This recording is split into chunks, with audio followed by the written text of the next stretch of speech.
Hello everyone. Hope all of you are doing good. And in this class, let's learn about this VLOOKUP function. So here we have certain data, like there's a table, and for that we are going to write a VLOOKUP function. Using VLOOKUP function, we are going to extract the data from this first table into the second table. You can just see in this first table there are various columns like registration number, name, address, and phone number. And in the second table we have again registration number, name, address, and phone number. But you can see this data, whatever this data is shuffled here, it is shuffled. We are not having the same data, we are not having the data in the same order. So this VLOOKUP function will be very very helpful whenever you need to extract some data from a large chunk of big table. So imagine instead of this table with just five values or five names or five registration numbers, imagine there is a table, bigger table with 1,000 registration numbers, and you need only five data like this. So then it could be very very helpful. So this is just an example problem. So let's learn how to extract this data. That is, VLOOKUP means vertical lookup. It is used to extract this data. So I will be using a formula. I'll be just typing a formula so that I'll get the name, address, and phone number for all these five different numbers which are shuffled. So first, let me use that formula. That formula is nothing but VLOOKUP. So VLOOKUP. So you're going to just type VLOOKUP, open the brackets. So first is lookup value. So lookup value means it is for this lookup value, that is RG004. For that lookup value only, I'm trying to look up the value. So I'm just trying to find out the value. So I'll just click that lookup value. Then I'll just click comma. Then table array. Where are you finding the data? You're finding the data in this table. So basically select that table. So you're going to find out that in that table. Okay, so again click comma and column index number, you are finding its name is in second column. Imagine this registration number as the first column, name as the second column, address as the third column, and phone number as the fourth column. Therefore name is in second column, I'm going to type it as 2. Next, it's asking for range lookup. Range lookup means if you are giving 0, it means to say it is trying to find exact range.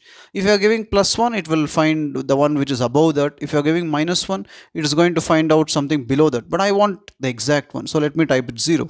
So now let me close the bracket and let's click enter. Obviously I'm getting Arjuna. You can see RG004 is for Arjuna. Now what I'll do, I'll drag it down. Okay, for RG005 I'm getting it as Karna, but I'm not getting the other values correctly. That is RG001, RG003, RG002, it's showing error. The reason is because it is trying to take relative referencing, but here I have to convert it to absolute referencing. So what I'll do here, this is what is a table. So C4 to F8, you can see in the formula bar. Check out the formula bar. Here it is mentioned C4 to F8.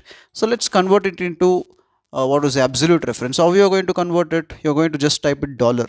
You can click F4, okay, F4, or you can click shift dollar. Shift dollar can actually be done. So here you're going to type once, here you're going to type once.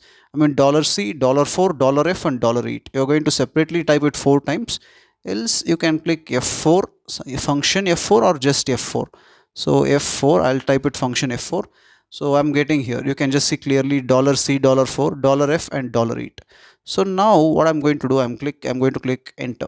So if I'm clicking enter, fine, again I'm going to drag it down and I'm getting it correctly. RG001 is Ram, RG005 is Karna, 003 is Lakshman, 002 is Krishna. So now what I'll do, I'll try to drag it over.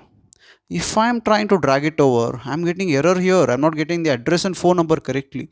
Okay, again the reason is relative referencing only. So what I'll be doing is I'll try to block the column here. Like C11 I have tried here. I'll try to block the column here.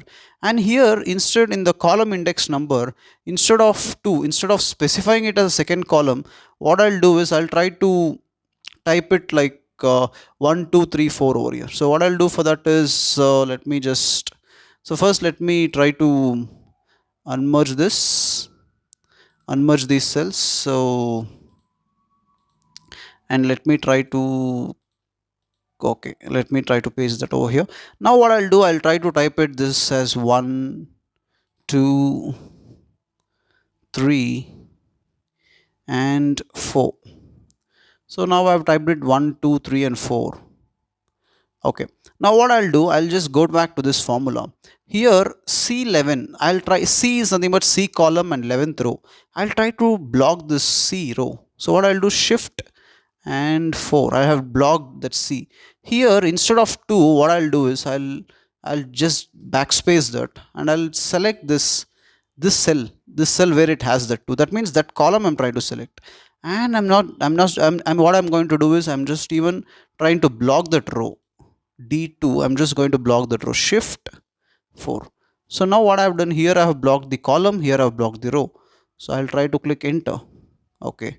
So now it is, I'll try to drag it over. Now I'm getting it correctly. I've just got all the values correctly. So what I have done, the formula will be VLOOKUP. First I'm going to select this RG004. Then this table I'm going to select completely.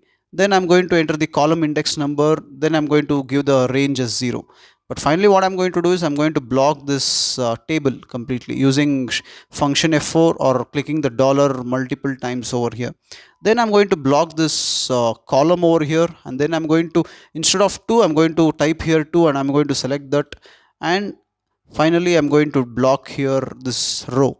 So finally I'm getting that result. So I hope you have understood this well. So see you in some other video as soon as possible. Thank you so much. Take care.